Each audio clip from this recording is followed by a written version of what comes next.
Hello students, welcome आप सबका। मैं हूं आसिफ इकबाल, आपका फिजिक्स टीचर, और आपका स्वागत है एक नए लेक्चर में, एक नए वीडियो में, है ना। आई होप आप सब बहुत अच्छे होंगे और अपना बहुत ध्यान रख रहे होंगे और अपनी पढ़ाई को भी जारी रखे होंगे, हाँ या ना। चलिए, तो आज हम लोगों का लेक्चर है लेक्चर नंबर 09, राइट। इसके पहले 8 लेक्चर 8 वीडियोस आप तक आ चुके हैं। आई होप आप लोगों ने इसे देख लिया होगा। जिन लोगों ने उसे नहीं देखा है वो लोग प्लीज़ उसको देख लें। और अब हम लोग आगे की कहानी पे चल रहे हैं। पहला पार्ट हम लोग चैप्टर का पढ़े हैं। पूरी मैग्नेटिक्स के अंदर मैंने आपसे बात किया था कि सबसे पहले हम बात करेंगे कि मैग्नेटिक फील्ड को कौन प्रोड्यूस करता है। 3 सोर्स आए थे हमारे पास और उसमें से पहला सोर्स हमारा कौन सा था? Current element. दूसरा सोर्स हमारा था मैग्नेट और तीसरा सोर्स वेरिएबल इलेक्ट्रिक फ्लक्स। तो वो एक अलग चीज़ है, तीसरी चीज़ के बारे में यहाँ चर्चा हम नहीं करने वाले हैं। दूसरा जो हमारा सोर्स था वो था मैग्नेट। तो आइए हम लोग बात करने वाले हैं यहाँ पर मैग्नेटिज्म की, मैग्नेटिज्म ऑफ मैटर की, राइट। तमाम तरह के जो मैटर हैं उनके अंदर जो मैग्नेटिज्म है उसका जिक्र मैं करने वाला हूँ, ठीक है। तो मैग्नेटिज्म को समझना होगा हमें, और मैग्नेटिज्म को समझना है सबसे पहले तो मैग्नेटिज्म क्या है थोड़ा इसको समझ लेते हैं। आज मैंने फिर से बोर्ड का कलर एक नया कलर लिया है, ब्लू कलर ले लिया है ना। तो कमेंट बॉक्स में बताइएगा कि कौन से कलर में सबसे ज़्यादा मज़ा आ रहा है। जो कलर आप बोलेंगे वो परमानेंट कर दिया जाएगा। वैसे मुझे ये कलर बहुत अच्छा लगता है, ब्लू कलर इज़ गुड, है ना। तो आँखों के लिए काफ़ी सूदिंग कलर होता है, तो बताया जाए, है ना। तो चलिए शुरुआत करते हैं भाइयों और बहनों। और पहली बात ये समझते हैं कि व्हाट इज़ मैग्नेटिज्म, राइट। और मैग्नेटिज्म की जो हम लोग शुरुआत करने वाले हैं वो एक धीरे धीरे समझ लीजिए कि रहस्य से पर्दा उठेगा, है ना। एक एक बात हम लोग धीरे धीरे समझते जाएंगे, एक एक स्टेप को समझेंगे, और आखिरी में जब चैप्टर के समाप्ति होने वाली होगी तो सारी जो मालाएं, जो सारी मोतियां होंगी उसकी एक माला तैयार हो जाएगी, ठीक है। तो आइए शुरू करते हैं। मैग्नेटिज्म का मतलब क्या है? कोई भी मैटर, किसी भी चीज़ का जो मैग्नेटिक बिहेवियर है, यानी मैग्नेटिक फील्ड प्रोड्यूस करना, और किसी भी मैग्नेटिक फील्ड में, किसी अन्य मैग्नेटिक फील्ड में जो उसका बर्ताव होता है, उसका व्यवहार होता है, वही मैग्नेटिज्म है, राइट। तो यहाँ हमें मैग्नेटिज्म की स्टडी करनी है, यानी हमें ये स्टडी करनी है कि कुछ ऐसे मैटर होते हैं, आप देखते हैं, जो मैग्नेट में कन्वर्ट हो जाते हैं, जिनके अंदर खुद अट्रैक्टिव पावर डेवलप हो जाती है। तो ये सब चीज़ें कुछ के अंदर नहीं होती है। जैसे लकड़ी को आप कुछ भी कर लीजिए, उसके अंदर वो मैग्नेट नहीं बनता है। तो इन सारी बातों को हम लोग समझेंगे कि मैग्नेटिज्म क्या है और किस किस तरीके से कौन कौन सा मटेरियल अलग अलग बर्ताव करता है मैग्नेटिक फील्ड के अंदर। इसको समझने से पहले हम सबसे पहले आपके सामने आपको बताएंगे अबाउट, किसके बताने वाले हैं, मैं आपको अबाउट मैग्नेट, या कह लो मैग्नेटिक डाइपोल के बारे में बताऊंगा। मैं मैग्नेट के बारे में, या बेहतर कहिए किसके बारे में, मैग्नेटिक डाइपोल, ठीक है। आई होप आप लोग समझ रहे होंगे। तो मैग्नेटिज्म को समझने के लिए सबसे पहले मैं मैग्नेट की बात करने जा रहा हूँ, या कह लो मैग्नेटिक डाइपोल की बातचीत करने जा रहा हूँ, ठीक है। ये आपको समझाने जा रहे हैं। अच्छा, एक बात सुनिए, मैग्नेट क्या चीज़ है या मैग्नेटिक डाइपोल क्या है। मैग्नेट जो शब्द है वो कहाँ से आया है? ये एक आइलैंड कह लीजिए, उसका नाम है मैग्नेशिया। मैग्नेशिया, मैग्नेशिया आइलैंड से आया। वहाँ पर देखा गया कि कुछ जानवर थे, उनके पास वो एक खुर, जैसे आप देखें ना घोड़े की नाल वगैरह होती है, वैसे वो जानवरों को पहनाया जाता था। तो जानवर जा जा के चिपक जाते थे कुछ पत्थरों पे, कुछ रॉक्स पे। तो वहीं से मैग्नीशिया से ये मैग्नेट वर्ड आया है, और हम यहाँ पर उसको मैग्नेट को मैग्नेटिक डाइपोल बोल रहे हैं। तो आइए मैग्नेट या मैग्नेटिक डाइपोल को समझते हैं कि ये क्या होता है एग्जैक्टली। आप लोग इलेक्ट्रिक डाइपोल पढ़े होंगे, इलेक्ट्रोस्टैटिक में याद है, इलेक्ट्रिक डाइपोल पढ़े कि नहीं पढ़े हैं? याद होगा। और एक बात और मैं बता दे रहा हूँ, इस वीडियो को अगर आप देख रहे हैं और इलेक्ट्रिक डाइपोल की चीज़ें नहीं याद है तो पहले पॉज करिए, जाके इलेक्ट्रिक डाइपोल की सारी बातें पढ़ लीजिए, क्योंकि मैं जो बातें करने वाला हूँ वो सब इलेक्ट्रोस्टैटिक की बातें यहाँ करने वाला हूँ। इसलिए आप लोग इलेक्ट्रिक डाइपोल की चीज़ें ज़रूर पढ़ के इसको देखिएगा। तो मैग्नेटिक डाइपोल क्या होता है? ये एक अरेंजमेंट है, एक व्यवस्था है जिसके अंदर दो पोल्स एक सर्टेन सेपरेशन पे होते हैं। कितने पोल? दो पोल। जैसे वहाँ हम लोग क्या बात करते थे, याद करने की कोशिश करिए। हम लोग वहाँ बात करते थे कि दो चार्ज सर्टेन सेपरेशन पे होते थे, याद करिए, एक माइनस एक प्लस, बीच की दूरी हम लोग लेते थे 2a, है ना, और ये Q होता था, ये Q होता था, ये इलेक्ट्रिक डाइपोल था। ठीक इसी तरह की एक व्यवस्था होती है जिसमें चार्ज की बजाय हम बोल रहे हैं दो पोल होते हैं। जैसे वहां पर हम लोग बोलते थे चार्ज होते हैं ना, यहां हम बोलेंगे पोल। आप पोल को अगर थोड़ा और लेमैन लैंग्वेज में समझना चाहते हैं तो आप उसे मैग्नेटिक चार्ज भी बोल दीजिए, कोई दिक्कत थोड़ी है। तो मैग्नेटिक चार्ज आप बोल सकते हैं पोल्स को, पर दो पोल्स होते हैं which are separated with some distance, right. और उन पोल्स का नाम क्या क्या है? एक का नाम है साउथ पोल और एक का नाम है नॉर्थ पोल। साउथ पोल और नॉर्थ पोल, ठीक है। साउथ पोल जो है वो इक्विवेलेंट होता है निगेटिव चार्ज के, और नॉर्थ पोल जो इक्विवेलेंट होता है वो पॉजिटिव चार्ज के, ठीक। ये खाली समझने के लिए है, खाली एनालॉजी है। तो south pole and north pole ये दो पोल होते हैं, इनका ही कॉम्बिनेशन होता है मैग्नेटिक डाइपोल।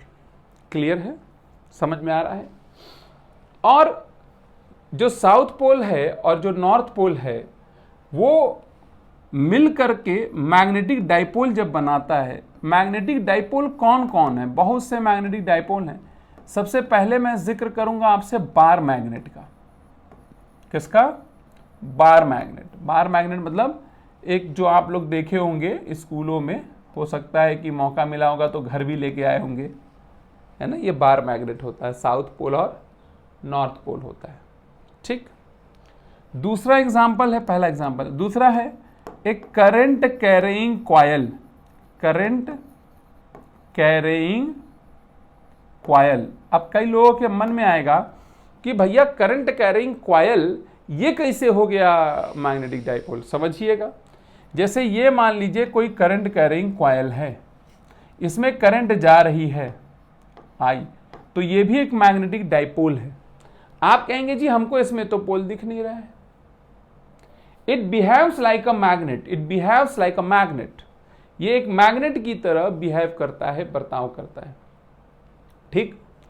अब अगर ये मैग्नेट की तरह बर्ताव करता है तो इसमें भी तो पोल होगा, साउथ पोल और नॉर्थ पोल। कैसे पता चला साउथ पोल या नॉर्थ पोल? आप कॉइल को देखिए, अगर क्लॉकवाइज करंट जा रही है तो साउथ पोल और एंटी क्लॉकवाइज जा रही है तो नॉर्थ पोल। देखो ये ऐसे समझ लो, अगर क्लॉकवाइज करंट जा रही है तो साउथ पोल, और अगर एंटी क्लॉकवाइज है, ये बचपन में देखा होगा, किताबों में बना रहता था अक्सर, है ना, ये नॉर्थ पोल और ये साउथ पोल। तो आप कहेंगे जी क्या मजाक वाली बात है, अगर हम एक कॉइल लेंगे तो उसमें क्लॉक और एंटी क्लॉक दोनों हमको दिख जाएगा। बिल्कुल दिख जाएगा। जरा उठाइएगा कॉइल, लाइए, अभी दिखाते हैं। कॉइल उठाइए, ये देखिए कॉइल, ठीक। अब मैं कह रहा हूं इधर से कि क्लॉकवाइज करंट जा रही है, तो इधर से देखेंगे तो एंटी क्लॉकवाइज नहीं दिखेगी। यानी इधर से अगर ये साउथ पोल है तो इधर से क्या हो गया? नॉर्थ पोल हो गया। सिंपल है कि नहीं? इधर से साउथ पोल और इधर से नॉर्थ पोल। कॉमन सेंस वाली बात है ना।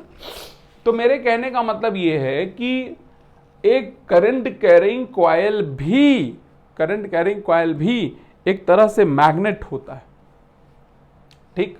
और ये मैंने बताया भी था आपको, याद करिए, जब magnetic field due to current carrying coil बता रहे थे। एक तीसरा एग्जांपल आपके सामने है इलेक्ट्रोमैग्नेट।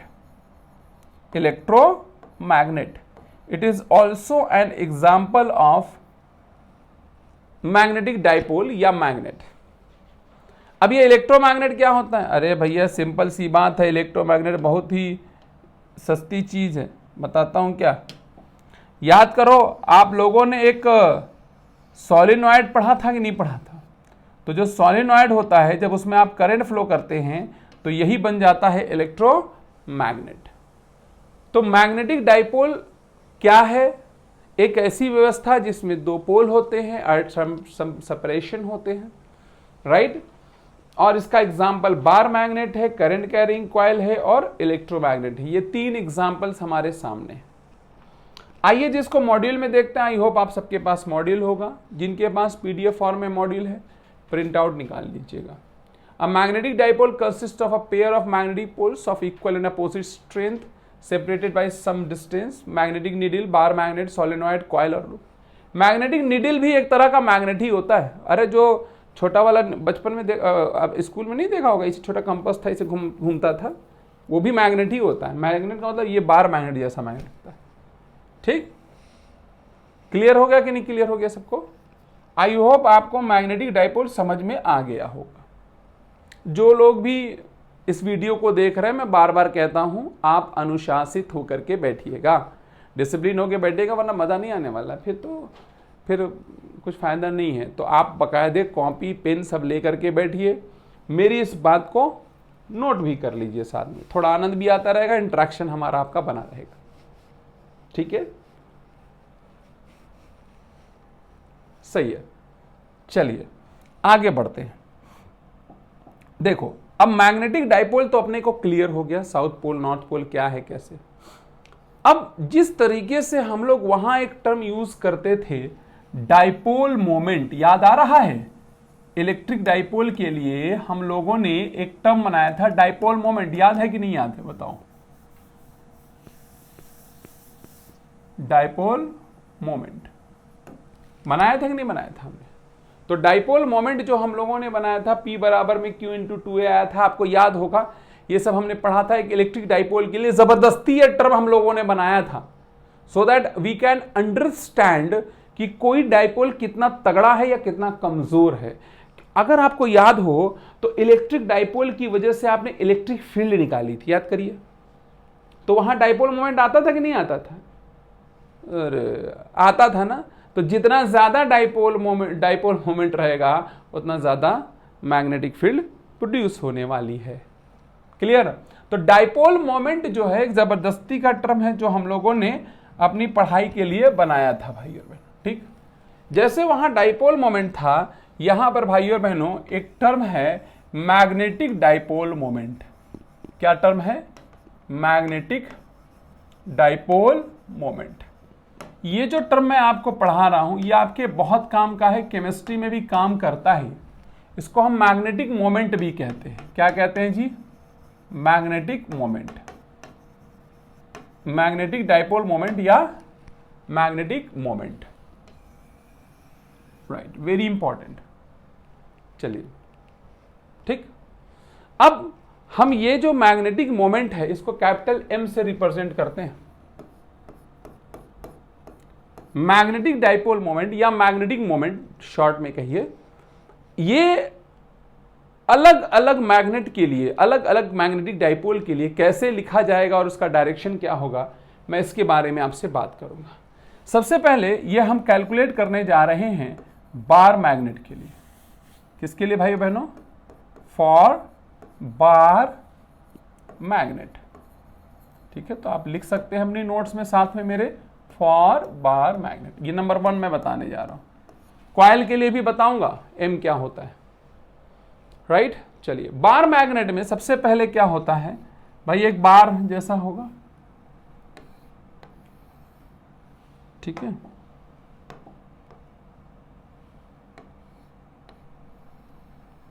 ये देखो, ये मैग्नेट हुआ, इसमें ये साउथ पोल होगा और ये नॉर्थ पोल होगा। भाई और बहनों, जितना ये दिखता है एग्जैक्टली इसकी लंबाई जो होती है, इसको हम जियोमेट्रिकल लेंथ कहते हैं। क्या कहते हैं?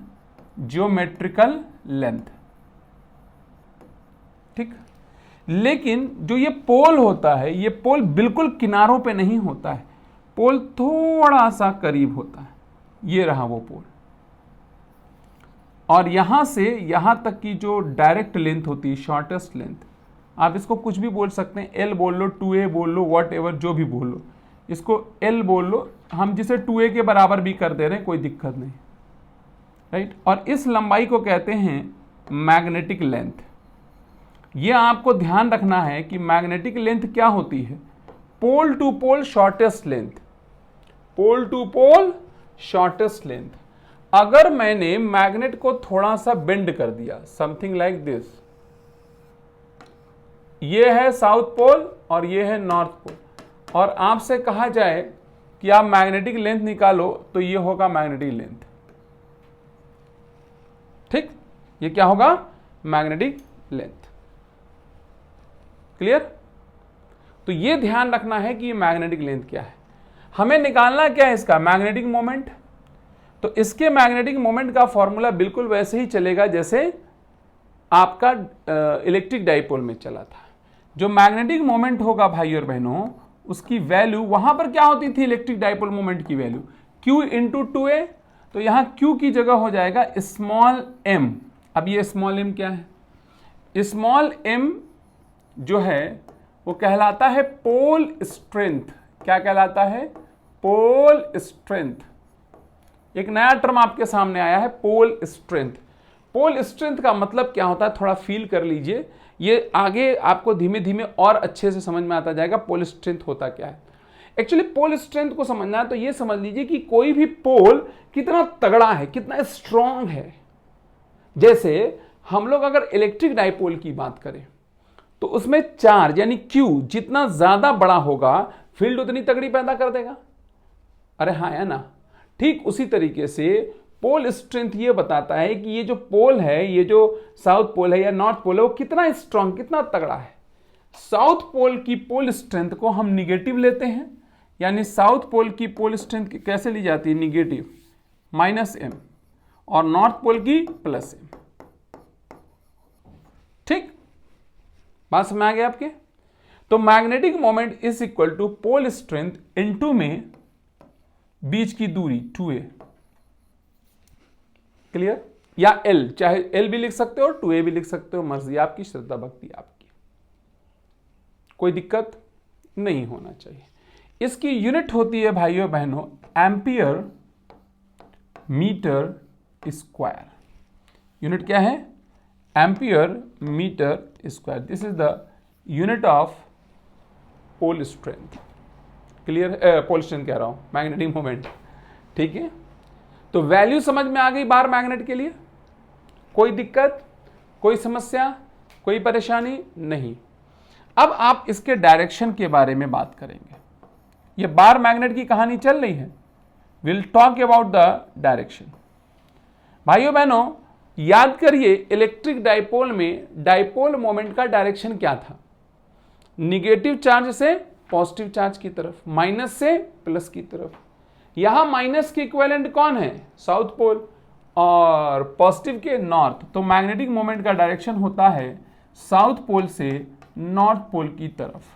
किधर से किधर, south pole to north pole. समझ में आ गया। तो वैल्यू क्या है, स्मॉल m इंटू 2a, और साउथ पोल से नॉर्थ पोल। अच्छा, कुछ और बात है जिसका मैं यहां पर जिक्र करूंगा।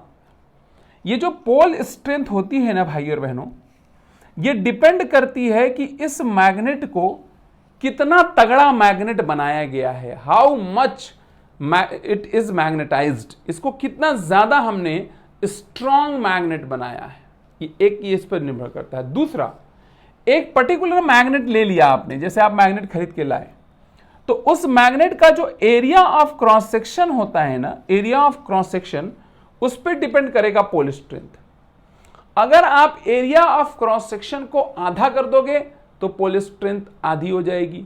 अगर आप एरिया ऑफ क्रॉस सेक्शन को डिस्टर्ब नहीं करोगे, पोल स्ट्रेंथ डिस्टर्ब नहीं होगी। मैं आपको समझाता हूं एग्जैक्टली मैं पोल स्ट्रेंथ को लेकर के आपसे क्या बात कर रहा हूं, किसी एक पर्टिकुलर मैग्नेट के लिए। याद रखिएगा, ये बात मैं किसी एक पर्टिकुलर मैग्नेट के लिए करता हूं। जैसे मान लीजिए कि यहां पर हमारे पास में एक मैग्नेट है, चलो ठीक, ये साउथ पोल है, ये नॉर्थ पोल है। बीच की कुछ कुछ अपनी दूरी है जिसे हमने 2a का नाम दिया है। मैग्नेटिक मोमेंट कितना आ जाएगा, स्मॉल m इंटू में 2a, कोई दर्द नहीं है। इस मैग्नेट को हम काटते हैं, इस मैग्नेट को हम कट करते हैं, ठीक है। अब जब हम इसे कट करेंगे तो कट करने के दो तरीके, ऐसे भी कट सकते हैं, ऐसे भी कट सकते हैं। तो मैं इसको लॉन्गिट्यूडनली कट करता हूं, ट्रांसवर्सली कट करता हूं, सॉरी, लेंथ के परपेंडिकुलर कट करता हूं, आधा आधा इसको बांट देता हूं। देखिए, हम लोगों ने इलेक्ट्रिक डाइपोल जब पढ़ा था तो इलेक्ट्रिक डाइपोल में एक निगेटिव चार्ज होता था और एक पॉजिटिव चार्ज होता था। क्लियर? दुनिया के अंदर निगेटिव चार्ज सेपरेटली और पॉजिटिव चार्ज सेपरेटली एग्जिस्ट करता है भाई और बहनों, ठीक है। दुनिया में कहीं भी आप जाओगे तो निगेटिव चार्ज अलग, पॉजिटिव चार्ज एग्जिस्ट करता है, फ्री इलेक्ट्रॉन्स एग्जिस्ट करते हैं दुनिया के अंदर। यानी कि मैं ये कह सकता हूं कि इलेक्ट्रिक डाइपोल में जो निगेटिव चार्ज यानी ये पोल और ये पोल अलग अलग एग्जिस्ट करता है। अंग्रेजी थोड़ा मैं बोल लूं तो यूनिपोल एग्जिस्ट करता है। अरे यूनि मतलब एक, पोल मतलब पोल, यूनिपोल एग्जिस्ट करता है, एक इकलौता पोल एग्जिस्ट करता है। जरूरी नहीं कि हर जगह प्लस माइनस साथ में ही होता है ना, प्लस अलग और माइनस अलग एग्जिस्ट करता है।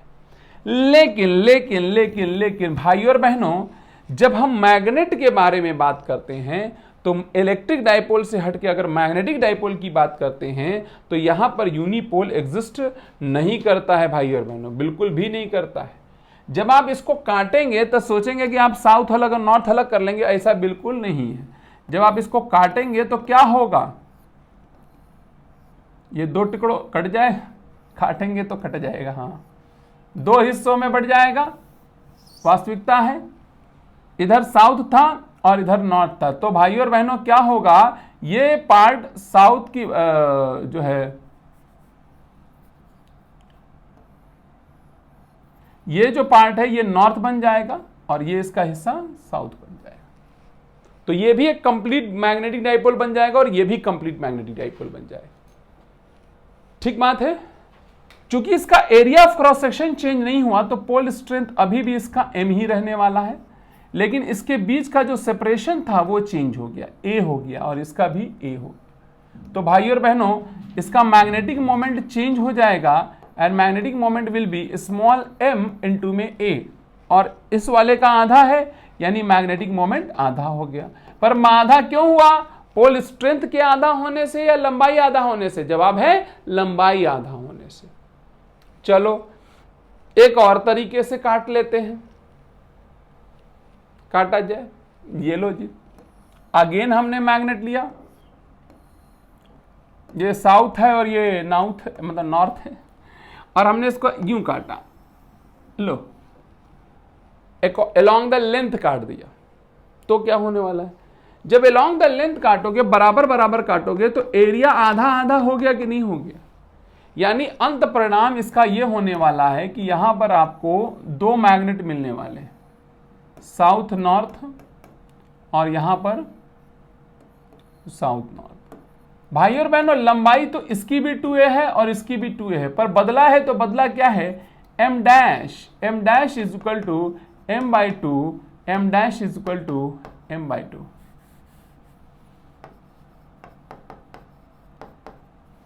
ठीक, तो भाई और बहनों, नया वाला मैग्नेटिक मोमेंट क्या होने वाला है, नया वाला मैग्नेटिक मोमेंट होने वाला है m/2 इंटू में 2a।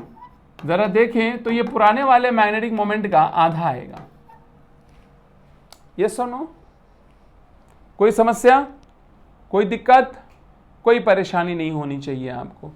इसका मतलब अगर आप एक बार मैग्नेट के बारे में पढ़ाई करते हैं तो बार मैग्नेट का सबसे पहले मैंने आपको बता दिया कि मैग्नेटिक मोमेंट क्या होता है, पॉइंट नंबर 1।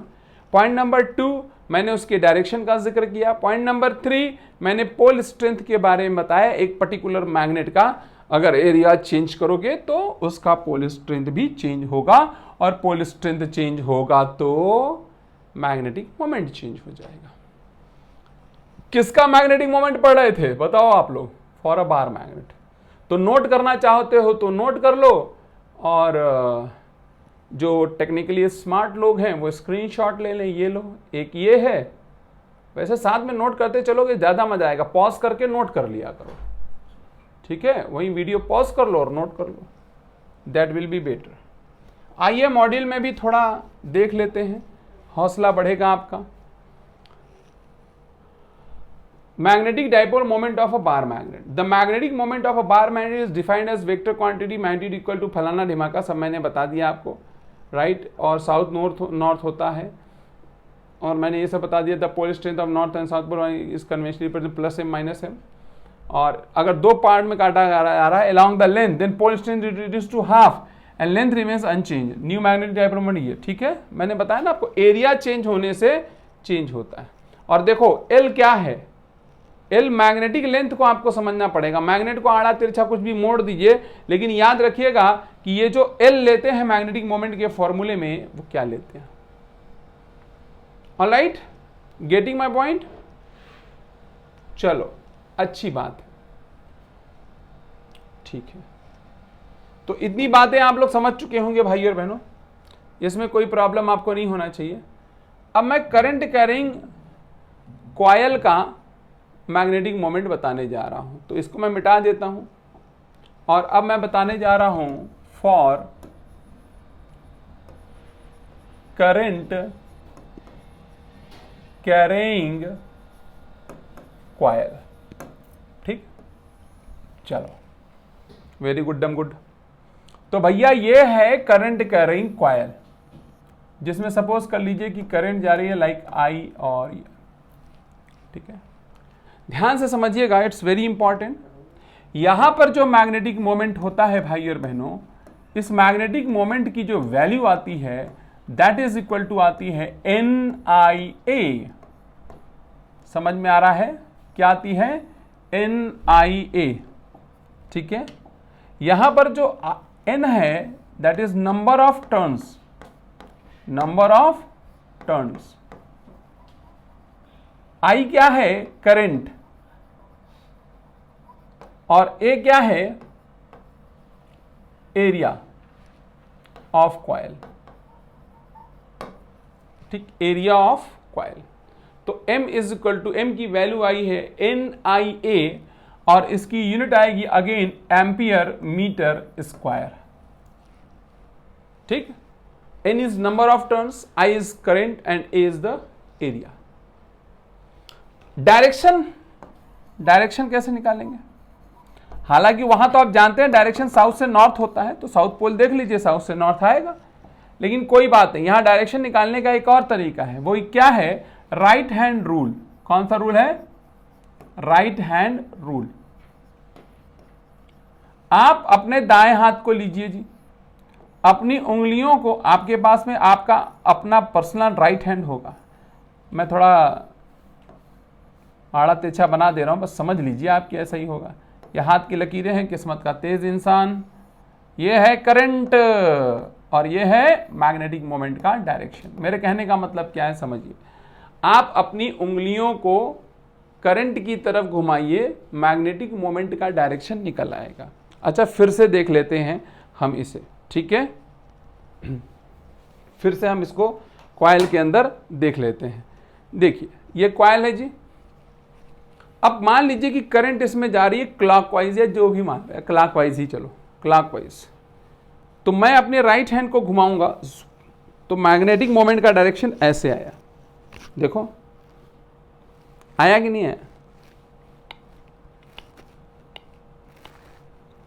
अच्छा, अगर ये क्लॉकवाइज है तो साउथ पोल है इधर से, और इधर से क्या है? North pole. अरे भाई, मेरी तरफ से साउथ पोल और इधर से नॉर्थ पोल है, और मैंने कहा मैग्नेटिक मोमेंट ऐसे आ रहा है, ये देखो तो साउथ से नॉर्थ ही तो आ रहा है, कॉमन सेंस। तो अगर आप किसी कॉइल की वजह से मैग्नेटिक मोमेंट निकालना चाहते हैं, तो आपको ध्यान रखना पड़ेगा यहां पर भाई और बहनों, आपको राइट हैंड रूल से मैग्नेटिक मोमेंट निकालना हो। जैसे यहां पर हम लोगों ने जो बनाया है, तो मैग्नेटिक मोमेंट किधर आएगा? इनवर्ड आएगा ना।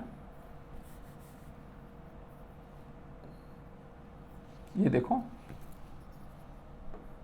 This is the direction of magnetic moment. ठीक, समझ में आ गया?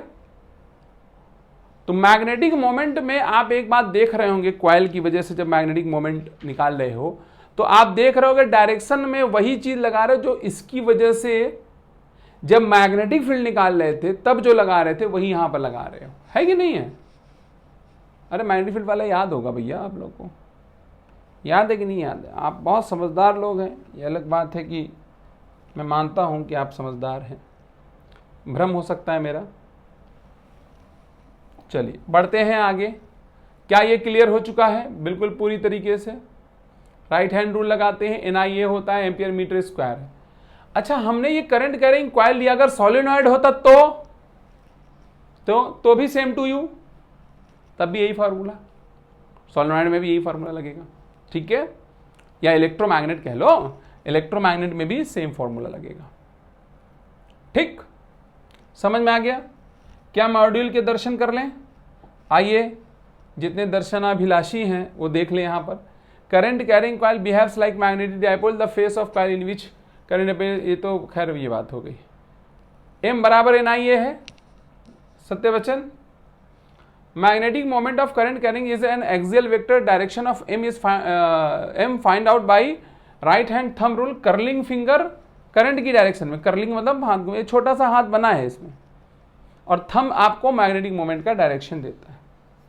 ठीक, यहां जो कुछ बात महत्वपूर्ण है, शायद यहां ना भी लिखी हो तो आप इसे समझ लीजिएगा। पहली बात कि आप यहां पर देखिए, जब मैग्नेटिक मोमेंट आप निकाल रहे हो तो यहां पर नंबर ऑफ टर्न्स से करंट है और एरिया है, यानी ये magnetic moment shape of coil पे डिपेंड नहीं करता। मैं आपको समझाता हूं मैं क्या कहना चाह रहा हूं। जैसे मान लीजिए कि मैंने क्या किया, यहां एक ट्रायंगुलर शेप का हमने क्या लिया, कॉइल लिया।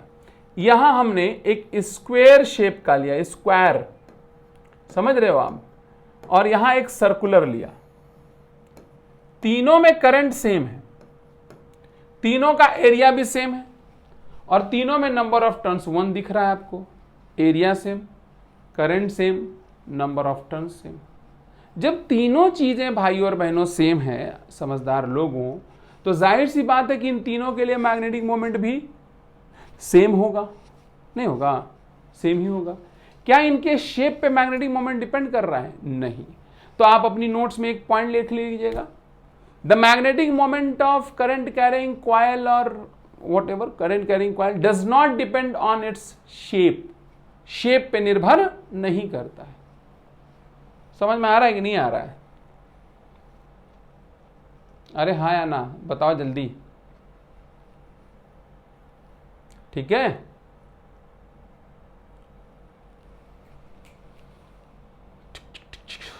बहुत आसान चीजें हैं, कोई ऐसी टफ चीजें नहीं बोल रहा हूं मैं कि आप ना कर पाए, है ना? एक्चुअली फिजिक्स बहुत आसान है अगर समझ में आ जाए तो। कोई कहेगा हाँ ऐसे तो सारे सब्जेक्ट आसान है। ठीक, चलो कोई बात नहीं है, अच्छी बात है, राइट। तो ये हम लोगों ने अच्छा एक बात और कर लूं फिर मैं आगे बढ़ता हूं। देखो भैया, ये सबको क्लियर हो गया है, कोई दिक्कत की बात नहीं। मैं आखिरी बात करने जा रहा हूं इस टॉपिक से रिलेटेड। अगर आपके पास में एक मैग्नेटिक डाइपोल है, 2 मैग्नेटिक डाइपोल है, 3 है, 4 है, 5 है, जितने भी मैग्नेटिक डाइपोल है, अगर 2 मैग्नेट है और उनके मैग्नेटिक मोमेंट M1 है और दूसरे का M2 है, तो अगर आपको नेट मैग्नेटिक मोमेंट निकालना है भाई और बहनों, चूंकि ये वेक्टर है तो आप समझदार और पढ़े लिखे लोग हैं कि आप इन्हें वेक्टर विधि से ही जोड़ देंगे। ठीक, सिंपल है, वेक्टर विधि से ही आप जोड़ देंगे। और वेक्टर विधि से जोड़ने के लिए आपके पास में वेक्टर के एडिशन का फॉर्मूला आपको पता होगा। क्या होता बताओ तो जल्दी से, √M1 स्क्वायर प्लस में M2 स्क्वायर प्लस में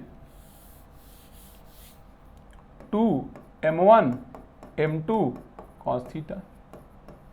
समझ में आ रहा है कि नहीं आ रहा है? हाँ या ना? तो ये तो बताया मैंने, कोई दिक्कत की बात नहीं है। आप जानते हैं वेक्टर को कैसे जोड़ा जाता है, वेक्टर का जोड़ना आप जानते हैं, वही चीज यहां पर लग रही है। थीटा जितना ज्यादा होगा नेट की वैल्यू उतनी कम आएगी, नेट की वैल्यू उतनी ही कम आएगी।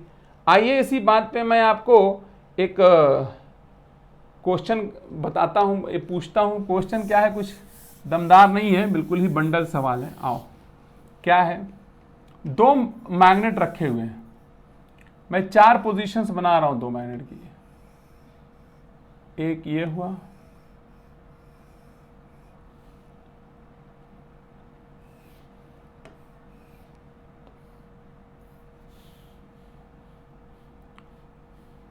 चलो ये सब एक जैसे मैग्नेट रखे हैं भाई बहनों, ये ध्यान रखिएगा। ये दूसरी पोजीशन हो गई, तीसरी यहां बना देता हूं मैं।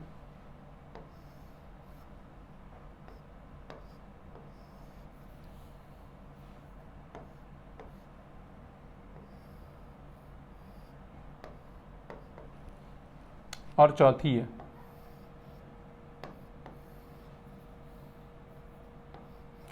दोनों एक जैसे मैग्नेट हैं, ये ध्यान रखिएगा। मेरे जवाब देने से पहले आपको जवाब देना है। ये है साउथ, ये है नॉर्थ, ये है साउथ, ये है नॉर्थ, ये है साउथ, ये है नॉर्थ, ये है नॉर्थ, ये है साउथ, ये है साउथ, ये है नॉर्थ, ये है साउथ, ये है नॉर्थ, ये है साउथ, ये है नॉर्थ, ये साउथ, ये नॉर्थ, ये नंबर 1, ये नंबर 2, नंबर 3 एंड नंबर 4। तो सवाल ये है आपसे भाइयों और बहनों कि आप इंक्रीजिंग ऑर्डर में बताइए net magnetic moment. Increasing order में आपको बताना है नेट मैग्नेटिक मोमेंट। बात ध्यान रखिएगा, यहाँ 90 डिग्री का एंगल है और यहाँ कुछ एंगल है 30 डिग्री या 60 डिग्री ले लो, ठीक। आइए देखते हैं। सबसे पहले यहां पर अगर आप देखोगे तो मैग्नेटिक मोमेंट इसका यूं होगा m और इसका अपोजिट में होगा m। यहां इसका यूं होगा m और इसका m यूं होगा। क्यों, साउथ से नॉर्थ होता है ना। ये लो जी, इधर हुआ m और इसका भी इधर ही हुआ m। यहां इसका हुआ m और यहां इसका हुआ m, ठीक। यहां पर कितना एंगल है दोनों के बीच में, 180 डिग्री। यहां पर 90 डिग्री, यहां पर 60 डिग्री और यहां पर 0 डिग्री, ठीक। तो कम से ज्यादा लिखना है, तो सबसे कम कौन सा होगा, जिसका एंगल सबसे ज्यादा होगा, तो एक नंबर सबसे कम है। उससे ज्यादा जो 180 से कम हो, 180 से कम कौन हुआ, 90 डिग्री, दूसरा वाला। उससे कम तीसरा वाला, उससे ज्यादा सॉरी, मतलब एंगल कम हो रहा है, नेट मैग्नेटिक मोमेंट बढ़ रहा है। 180 डिग्री पे सबसे कम मैग्नेटिक मोमेंट, 90 पे उससे ज्यादा, 60 पे उससे ज्यादा मैग्नेटिक मोमेंट और 0 डिग्री पे सबसे ज्यादा मैग्नेटिक मोमेंट, ठीक है। जैसे जैसे थीटा ज्यादा होगा वैसे वैसे m कम आएगा, या कह लो थीटा जितना कम होगा m उतना ही ज्यादा आने वाला है। क्लियर है।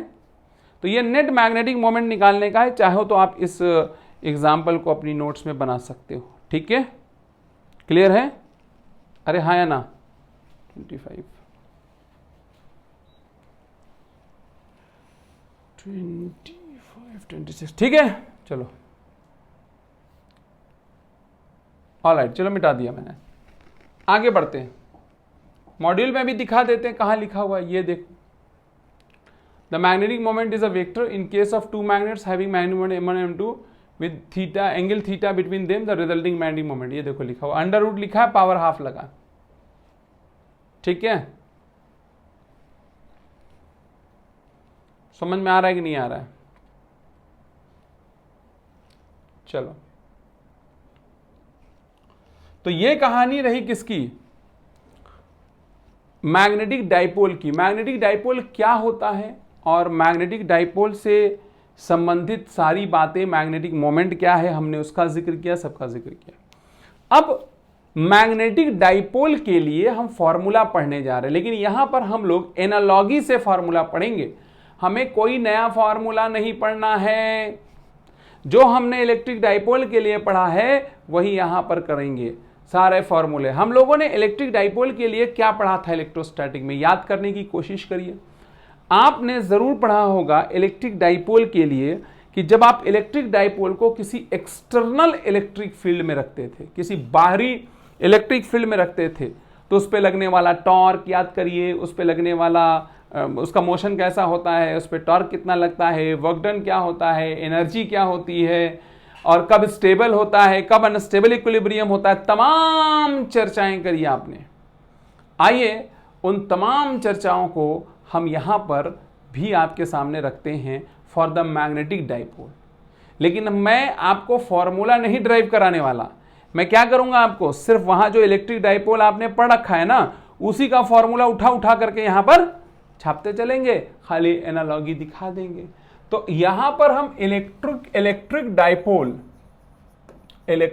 डाइपोल वर्सेस मैग्नेटिक डाइपोल बता रहे हैं कि वहां पर क्या था और यहां पर क्या होगा। ठीक, चलो ध्यान से समझो, आप चाहो तो नोट भी कर सकते हो। इलेक्ट्रिक डाइपोल में चार्ज था, क्यों, याद करिए, यहां पर होगा पोल स्ट्रेंथ स्मॉल m। ठीक, कोई दिक्कत की बात नहीं, पोल स्ट्रेंथ होगा, Q की जगह स्मॉल m। यहां पर डाइपोल मोमेंट P हुआ करता था, याद करो, नहीं था, यहां पर मैग्नेटिक मोमेंट M हुआ करेगा। ठीक है, मैग्नेटिक मोमेंट M। ठीक, जो वहां P था वो यहां M हो जाएगा। वहां पर इलेक्ट्रिक फील्ड की चर्चा करते थे हम, यहां पर उसकी जगह मैग्नेटिक फील्ड हो जाएगा। ठीक है, वहां पर एक कांस्टेंट यूज होता था 1/4 पाई एप्सिलॉन 0, याद आ रहा होगा आपको। यहां पर उसकी जगह यूज हो जाएगा μ0/4 पाई। ठीक, बात समझ आ गई आपके। तो ये सिंपल चीजें हैं, ये एनालॉजी है, ये आपको पता होना चाहिए। जो चीजें, जो फॉर्मूला आपने इलेक्ट्रिक डाइपोल के लिए पढ़ा भाई और बहनों, वही चीजें, वही फॉर्मूला हम मैग्नेटिक डाइपोल के लिए पढ़ने वाले हैं। अब क्या क्या वहां पढ़ा था वो आपको याद होना चाहिए, तो यहां पर आपको बात ज्यादा समझ में आएगी, अदरवाइज कोशिश करूंगा कि समझ में आ जाए। आइए, तो आप इसको चाहो तो नोट कर लो अच्छे से, फिर मैं बताता हूं। चलो शुरू करते हैं, स्टार्ट करते हैं। सबसे पहला हम लोगों ने पढ़ा था बिहेवियर ऑफ डाइपोल या motion of dipole in external field. Motion of magnetic dipole, हम किसकी बात कर रहे हैं यहां पर, मैग्नेटिक डाइपोल इन एक्सटर्नल फील्ड, इन एक्सटर्नल फील्ड।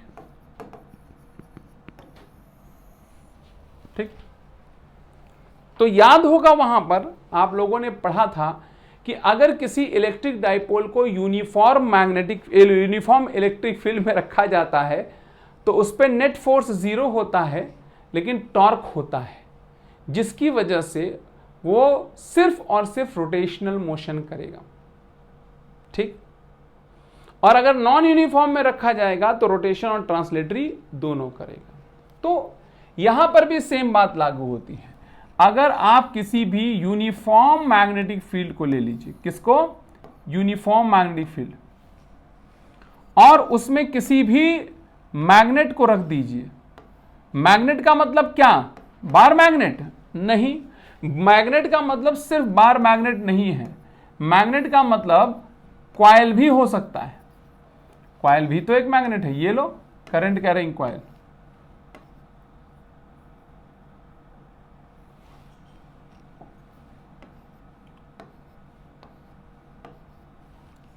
तो आप चाहे एक बार मैग्नेट को रख दो या यूनिफॉर्म फील्ड में एक करंट कैरिंग कॉइल को रख दो। ध्यान से सुनिएगा, अगर फील्ड यूनिफॉर्म है, ये बहुत खतरनाक, बहुत बहुत बहुत इट्स वेरी डेंजरस लाइन, इस पे बहुत से क्वेश्चंस बनते हैं, मैं भी क्वेश्चंस कराऊंगा तो आपको थोड़ा और आइडिया मिलता जाएगा।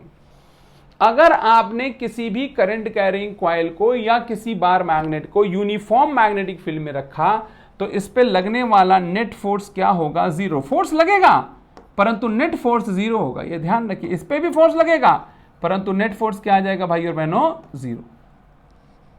ठीक भाई, सब में करंट बह रही है तो फोर्स तो लगेगा ही लगेगा ना भाई। लेकिन अगर चारों भुजाओं पर, जैसे यहां मैंने एक रेक्टेंगुलर कॉइल लिया है, आप रेक्टेंगुलर ले लो, आप सर्कुलर ले लो, जैसा भी कॉइल ले लो, आप कोई भी करंट कैरिंग कॉइल रखोगे उस पे लगने वाला आड़ा तिरछा अगड़म बगड़म चकड़म सब पे लगने वाला नेट फोर्स क्या आएगा? 0 आने वाला है। ठीक, और टॉर्क इन दोनों पे आ सकता है, गारंटी नहीं है लेकिन आएगा, राइट। तो टॉर्क आएगा तो इसको घूमने का चांस है, घूमने का चांस है। इसका मतलब अगर किसी यूनिफॉर्म फील्ड में करंट कैरिंग कॉइल हो या यूनिफॉर्म फील्ड में बार मैग्नेट हो तो उसके अंदर रोटेटरी मोशन आएगा, only rotatory motion, only rotatory motion. समझ में आ गई सबके बात? ये कब की बात है? Uniform magnetic field. ठीक, लेकिन भाई और बहनों अगर नॉन यूनिफॉर्म मैग्नेटिक फील्ड हुआ तो उस कंडीशन में नेट फोर्स भी आएगा और नेट टॉर्क भी आएगा, यानी बॉडी में, यानी कि मैग्नेट के अंदर ट्रांसलेटरी मोशन भी होगा और रोटेशन मोशन भी होगा। समझ में आ रहा है? ये यहां भी लागू होगा, यहां बिल्कुल इलेक्ट्रिक डाइपोल में जैसे पढ़ा था वैसे यहां पर पढ़ लो, कोई दिक्कत नहीं है। आप इसमें फोर्स निकालो, देखो इस पे फोर्स आएगा, नॉर्थ पोल पे फोर्स आएगा, साउथ पोल पे फोर्स आएगा, नेट फोर्स 0 आ जाएगा। जितना फोर्स इस पे उतना ही फोर्स इस पे, नेट फोर्स 0। ऐसे ही इसमें चारों पे फोर्स आएगा, चारों भुजाओं पे फोर्स आएगा, चारों भुजाओं का नेट फोर्स क्या आ जाएगा? 0। नेट फोर्स विल बी 0 अगर यूनिफॉर्म फील्ड है और टॉर्क होगा, यानी only rotatory motion will be there. ठीक, लेकिन अगर नॉन यूनिफॉर्म है तो रोटेशन के साथ साथ ट्रांसलेटरी मोशन भी होगी भाइयों बहनों। ठीक, तो सबसे पहले मैंने बात की motion of magnetic dipole in external field. अब आइए हम इसके बिहेवियर को, यानी अलग अलग चीजों को यूनिफॉर्म मैग्नेटिक फील्ड में पढ़ेंगे। किसमें पढ़ने वाले हैं?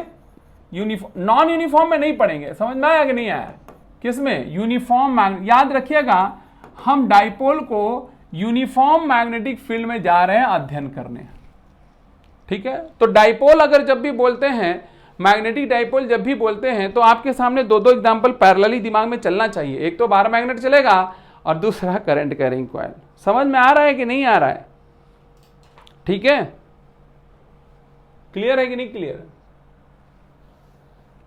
चलो ठीक है, तो भाई और बहनों यूनिफॉर्म मैग्नेटिक फील्ड के बारे में बात करते हैं। थोड़ा सा यूनिफॉर्म मैग्नेटिक फील्ड के बारे में थोड़ी सी बात करते हैं। उसमें क्या होगा? सबसे पहली बात है कि टॉर्क लगेगा कि नहीं लगेगा? बिल्कुल लगेगा। नेट फोर्स क्या हो जाएगा? 0। चलो मैं उठाता हूं एक बार मैग्नेट को, पहले मैं पढ़ूंगा फिर मैं कॉइल को पढ़ूंगा। सिंपल, अलग अलग दोनों को मैं पढ़ने वाला हूं। ठीक है, पहले मैं बार मैग्नेट को, फिर ए वन बाई वन। सबसे पहले बार मैग्नेट, ये लो जी बार मैग्नेट है, ये है हमारा यूनिफॉर्म मैग्नेटिक फील्ड, ये रहा। ठीक, चलो तो भाइयों बहनों अपने क्या किए, यहां बार मैग्नेट रख दिए।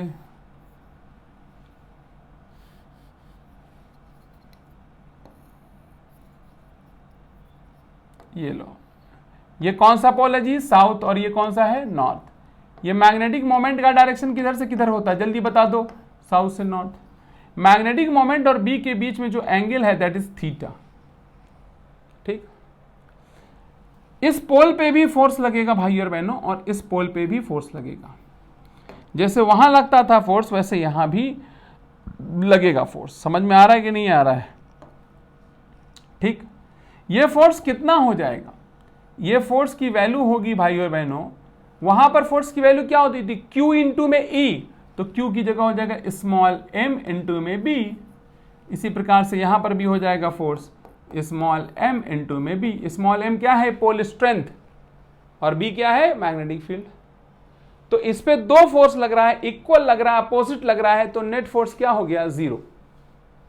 लेकिन टॉर्क आएगा क्यों? क्योंकि ये फोर्स, ध्यान दीजिएगा भाई और बहनों, ये फोर्स और ये फोर्स,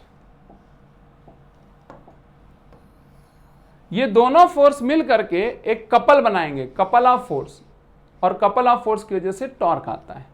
अब मैं टॉर्क की वैल्यू कैलकुलेट नहीं करने वाला, इलेक्ट्रोस्टैटिक में बहुत अच्छे से कैलकुलेशन बताया है, वही फॉर्मूला उठा करके यहां टिप टाप देंगे। चलो जी, वहां क्या फॉर्मूला था जल्दी बता दो मुझे। टाउ बराबर में पी ई साइन थीटा, याद करो, तो पी की जगह M B sine theta, this is the value of torque. जहां पर थीटा एम और बी के बीच का एंगल है। भाई और बहनों, अगर आप इसको वेक्टर फॉर्म में लिखना चाहते हो तो क्या लिखोगे वेक्टर फॉर्म में, जल्दी से बताने का कष्ट करें। टाउ बराबर में यम यम यम यम, है ना, हमारे यहाँ टीचर थे वो यम बोलते थे एम को, यम या ना। उत्तर प्रदेश बिहार के ज़्यादातर जगहों पर ऐसे ही बोला जाता है ना, एम को यम। टाउ बराबर में एम क्रॉस बी, ठीक, ये वेक्टर फॉर्म है और ये, और इसका मैग्नेटिक मोमेंट निकालना आप जानते हैं। क्लियर, कोई दिक्कत की बात नहीं है। यहां पर कैपिटल एम किसके बराबर हो जाएगा? स्मॉल एम इंटू में 2a के बराबर। अच्छा, ये तो समझ में आ गया। जब थीटा 0 हो जाएगा तो टॉर्क भी 0 हो जाएगा, या थीटा 180 होगा तो टॉर्क 0 हो जाएगा, थीटा 90 होगा टॉर्क मैक्सिमम होगा। क्या हमेशा टॉर्क लगेगा? नहीं जी, 0 डिग्री और 180 डिग्री पे टॉर्क नहीं आने वाला है, ठीक। तो ये किसके लिए था, जल्दी बता दो, ये किसके लिए था?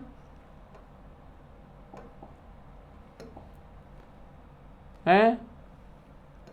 ये जो फॉर्मूला है टाउ बराबर एम बी साइन थीटा हम लोगों ने निकाला, और टाउ बराबर जो एम बी साइन थीटा है, टाउ बराबर M B sine theta, that can be written as, अच्छा यहां पर थीटा किसके किसके बीच का एंगल है? थीटा एम और बी के बीच का। अब यही चीज मैं पढ़ाने जा रहा हूं आपको कॉइल के लिए, करंट कैरिंग कॉइल के लिए। चलो अब इसमें थोड़ा ध्यान देने वाली है, बहुत ध्यान देने वाली बात है, ठीक है। और यहां मैं थोड़ा सा आपको बताऊंगा भी। ये देखो, ये है मैग्नेटिक फील्ड। कैसी फील्ड है? यूनिफॉर्म। आइए हम लोग इसमें चलते हैं।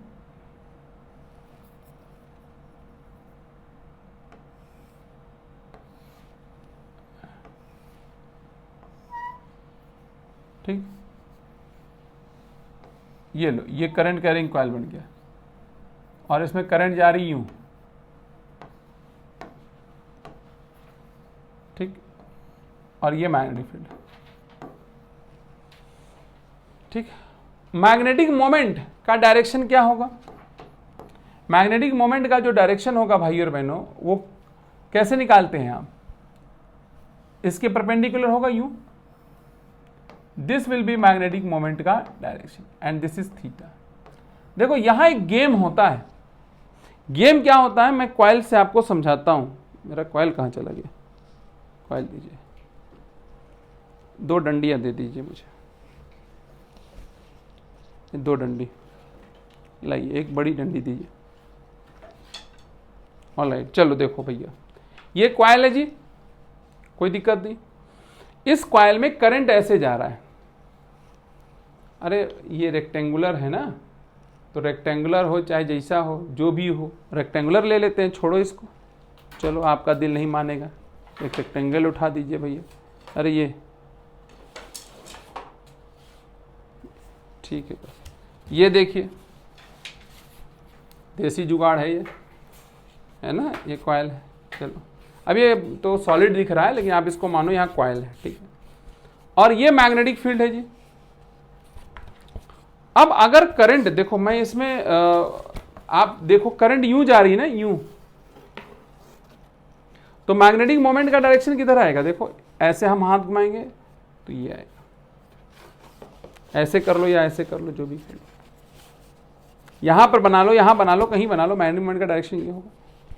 ये देखो करंट यूं जाएगी ना, यूं जा रही करंट, तो यूं आएगा। ये लो मैग्नेटिक मोमेंट।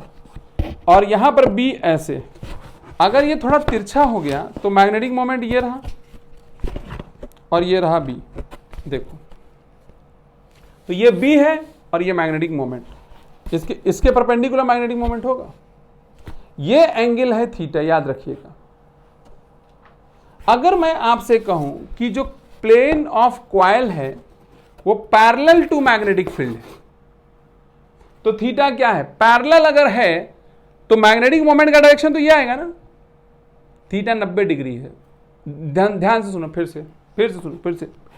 एक कॉइल है, कॉइल का plane parallel to magnetic field है, तो इस वाले फॉर्मूले में थीटा कितना है? थीटा ये होगा, देखो बी एम ऐसा आएगा ना, theta will be 90 degree. Theta का ही गेम है भाइयों बहनों।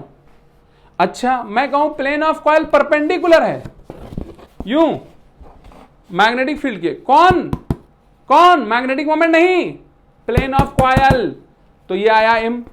एंगल कितना हो गया? 0 डिग्री। हुआ कि नहीं हुआ 0 डिग्री? तो अगर plane of coil magnetic field के पैरेलल होगा तो थीटा 90 डिग्री होगा।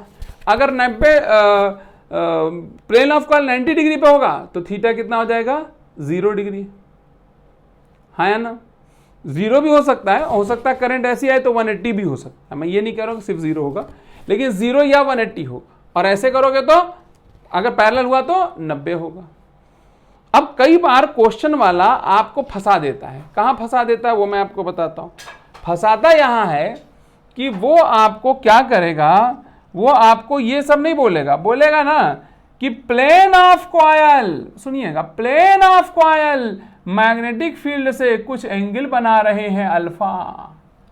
तो अगर प्लेन ऑफ कॉइल अल्फा बना रहा होगा तो थीटा कितना होगा? 90 माइनस अल्फा। ठीक, थीटा कितना हो जाएगा? 90 माइनस अल्फा। सिंपल है, ठीक, कोई दिक्कत की बात नहीं। तो कभी आपको यह ध्यान देना है कि एंगल किसके यहां पर एंगल किसका है? एम और बी के बीच का एंगल, और एम का एंगल और बी के बीच का एंगल आपको जस्टिफाई करना पड़ेगा। क्वेश्चन में सतर्क और सावधान रहना पड़ेगा। आओ, इस हिसाब से अगर देखा जाए तो यहां टॉर्क का फॉर्मूला और क्या लिखा जा सकता है? टाउ बराबर में एन आई ए, अरे एम बराबर N I A B sine theta. This is the torque. अच्छा, मैक्सिमम टॉर्क कितना हो सकता है बताइए? टाउ मैक्स की वैल्यू क्या हो सकती है भाई बहनों? टाउ मैक्स की वैल्यू तब होगी जब साइन थीटा 1 होगा, यानी थीटा 90 डिग्री होगा। थीटा 90 कब होगा? जब plane of coil parallel to magnetic field हो। थीटा कब 90 होगा?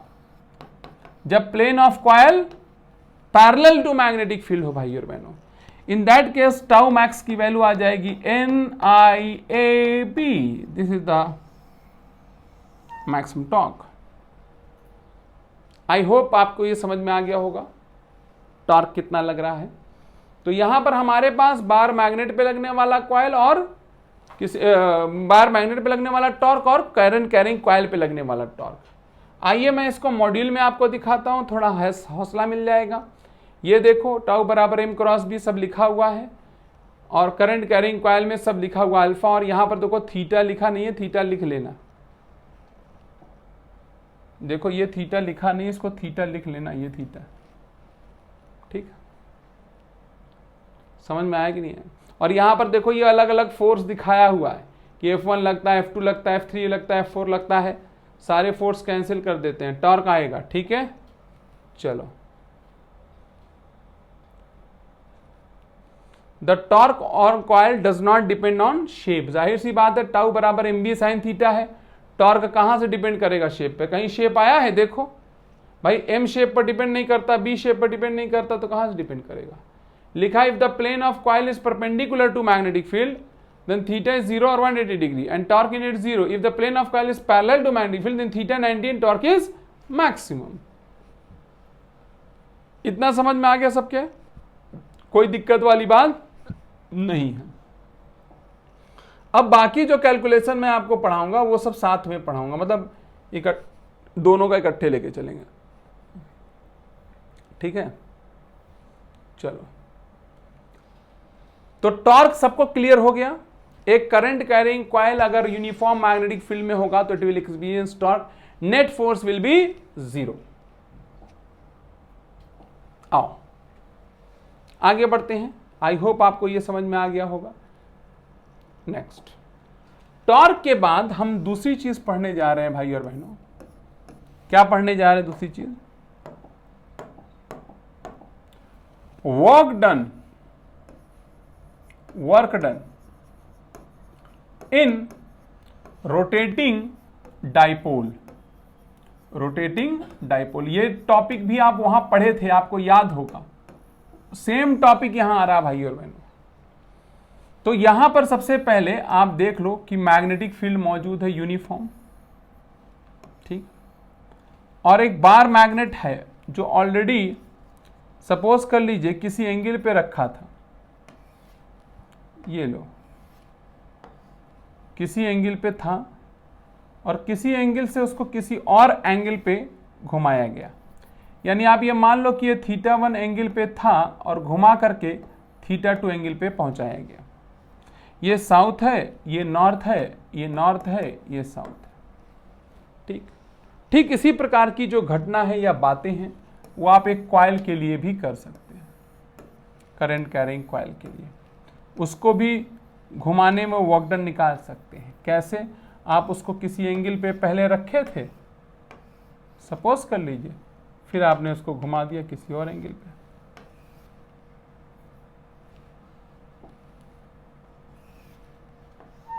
ठीक, θ1 पे थे और θ2 पे घुमा दिया, ठीक। ऐसे ही आपने घुमा दिया है, यानी आपने जैसे एक कॉइल था उसको थोड़ा ऐसे घुमा दिया तिरछा, या फिर एक मैग्नेट बार मैग्नेट को घुमाया। तो इसको घुमाने में जो वर्क डन का फॉर्मूला है वो वही आएगा जो वहां आया था। मैं कुछ आपको याद होगा वर्क डन का फॉर्मूला क्या आएगा, सीधे सीधे क्या आता था, PE cos θ1 माइनस cos θ2। तो यहां आ जाएगा MB cos θ1 माइनस cos θ2। याद आ रहा है?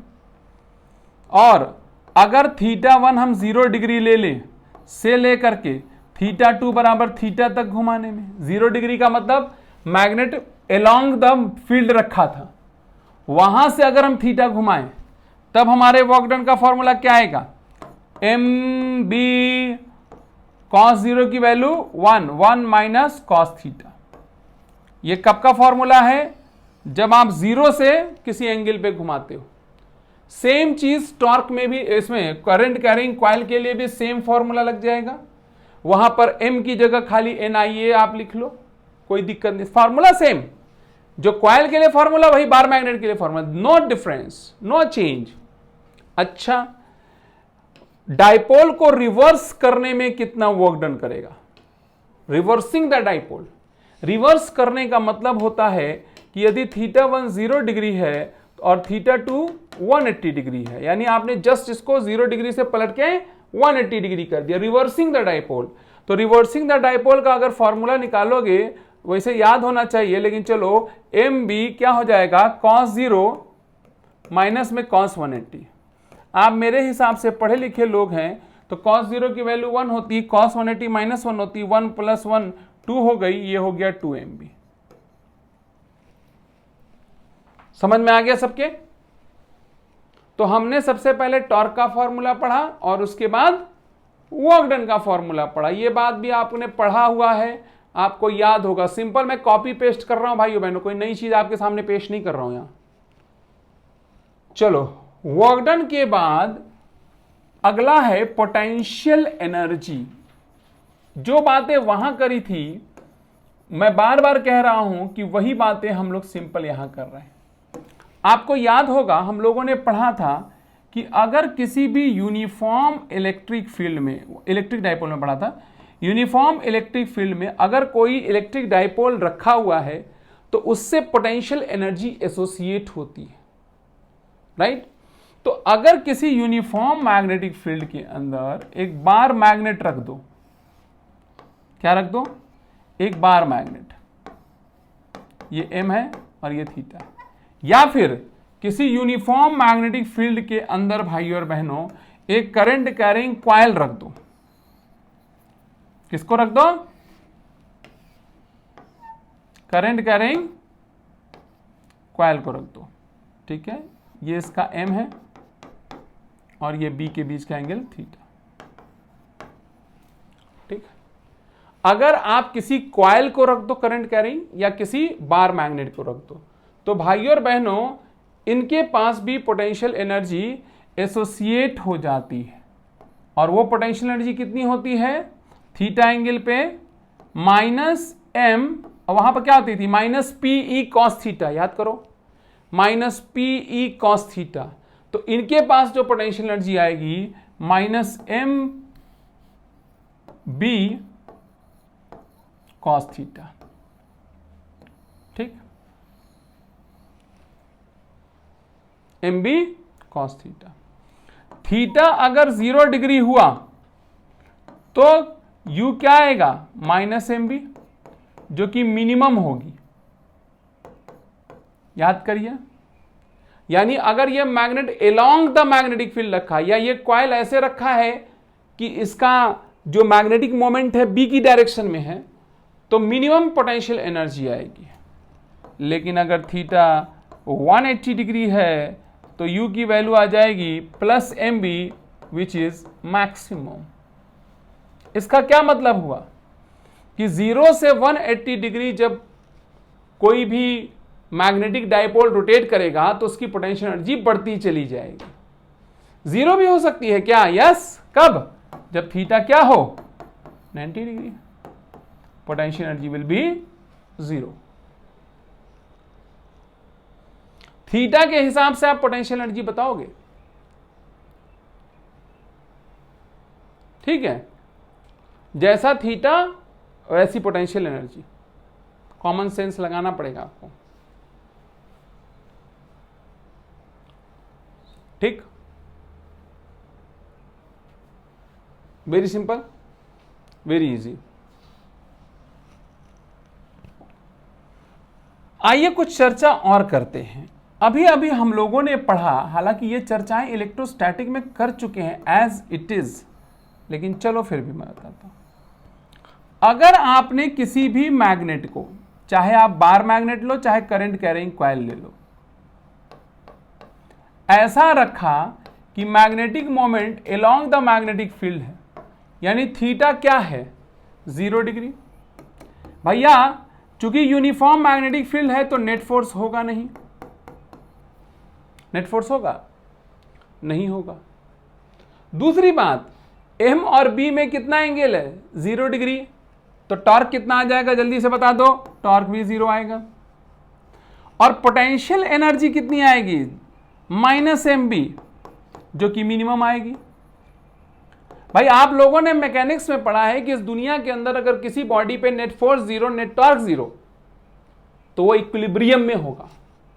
यानी ये जो मैग्नेट है ये इक्विलिब्रियम में है भाई और बहनों, ठीक, इक्विलिब्रियम में तो है, लेकिन कौन से इक्विलिब्रियम में है, पोटेंशियल एनर्जी इज मिनिमम, और जब पोटेंशियल एनर्जी मिनिमम होती है तो इस इक्विलिब्रियम को कहते हैं स्टेबल इक्विलिब्रियम। कौन सा इक्विलिब्रियम, स्टेबल इक्विलिब्रियम। तो 0 डिग्री, अच्छा अगर कॉइल लेते इसकी जगह तो भी सेम टू यू, जो बात बार मैग्नेट के लिए पढ़ रहे हो वही कॉइल के लिए भी लागू हो जाएगी भाइयों बहनों, है ना, कोई रॉकेट साइंस नहीं बता रहा मैं। अच्छा अगर मान लो कहानी में ट्विस्ट ला दूं मैं, ट्विस्ट क्या है वो देख लो।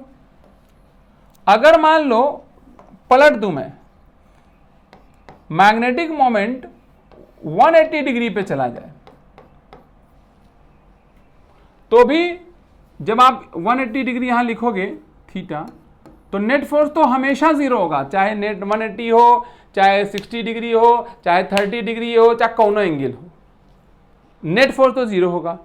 टॉर्क भी 0 हो जाएगा। क्यों? क्योंकि टॉर्क बराबर mb sin थीटा, sin 180 का मान 0 आएगा।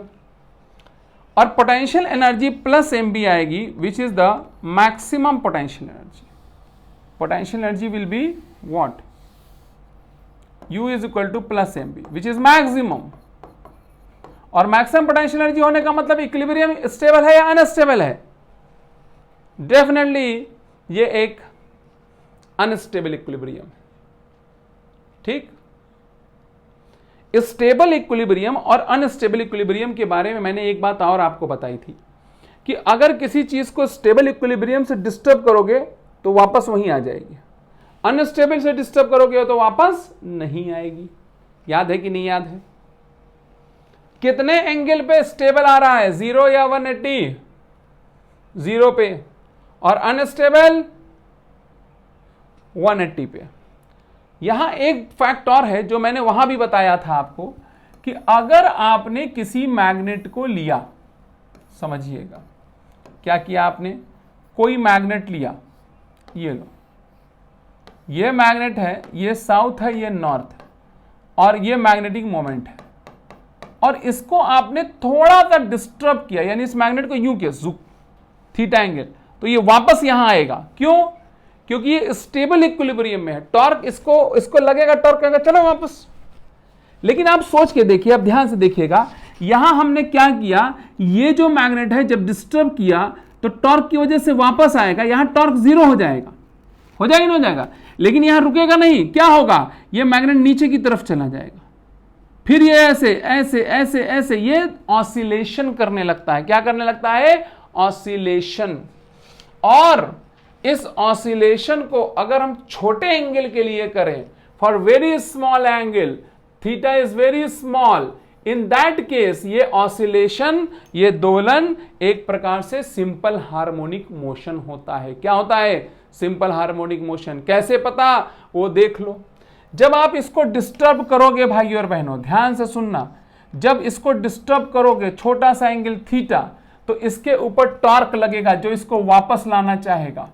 तो टॉर्क बराबर माइनस mb साइन थीटा कर दे रहा हूं मैं। माइनस क्यों कर रहा हूं? क्योंकि मैं ये बताना चाहता हूं कि ये थीटा के अपोजिट लग रहा है टॉर्क, ये जिधर हमने डिफ्लेक्ट किया है उसके अपोजिट लगता है।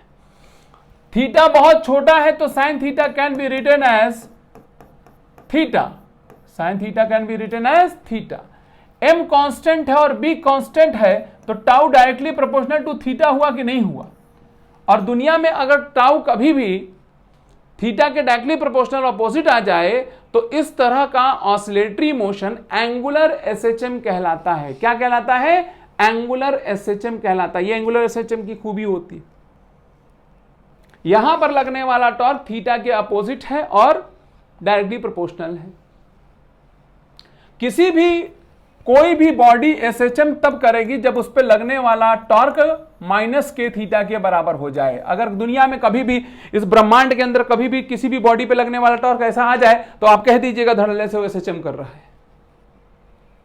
और SHM करने वाली इस चीज का जो टाइम पीरियड होता है उसका फॉर्मूला आता है 2 pi under root I by K, जहां पर आई क्या है? Moment of inertia. ध्यान रखिएगा, ठीक? ये हम लोग SHM में पढ़ेंगे, या आपने हो सकता है पढ़ा होगा पहले से ही। 2 pi under root I by K. तो भाइयों और बहनों, अगर मैं टाउ बराबर में देखूं तो माइनस mb थीटा आ रहा है, तो k की जगह कौन आया है? देखो mb, k की जगह कौन आया है? mb। तो टाइम पीरियड का फॉर्मूला क्या बन जाएगा? 2 pi under root I by में mb। कोई दर्द नहीं, कोई परेशानी नहीं। याद रखिए, कभी भी मैग्नेट को इसके स्टेबल इक्विलिब्रियम से थोड़ा डिस्टर्ब करोगे तो इट विल ऑसिलेट, और ऑसिलेट जब करेगा फॉर शॉर्ट एंगल, इसका ऑसिलेटरी मोशन एक एंगुलर SHM होगा, जिसका टाइम पीरियड आपके सामने मैंने लिख दिया है। क्या यह बात सभी को क्लियर हो रही है?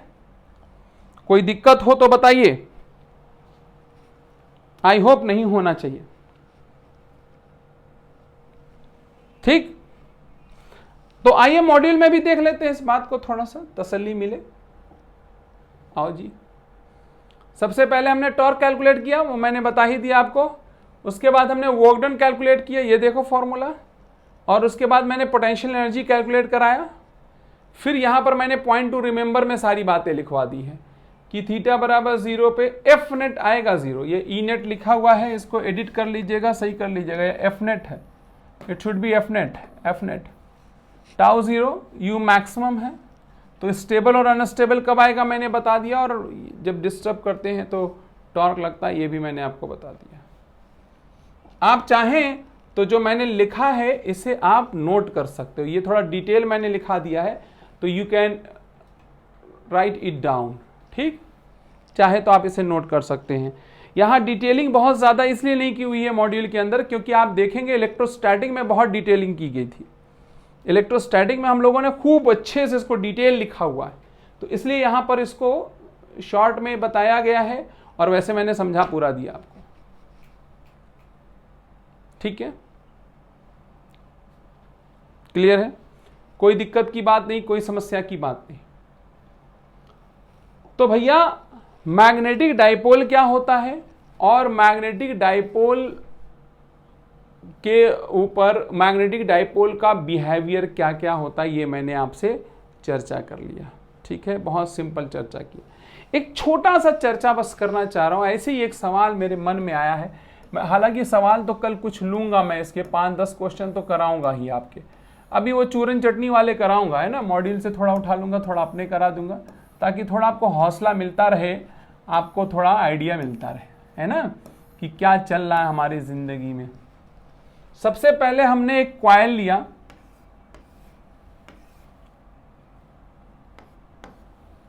जिसका मैग्नेटिक मोमेंट यूं है,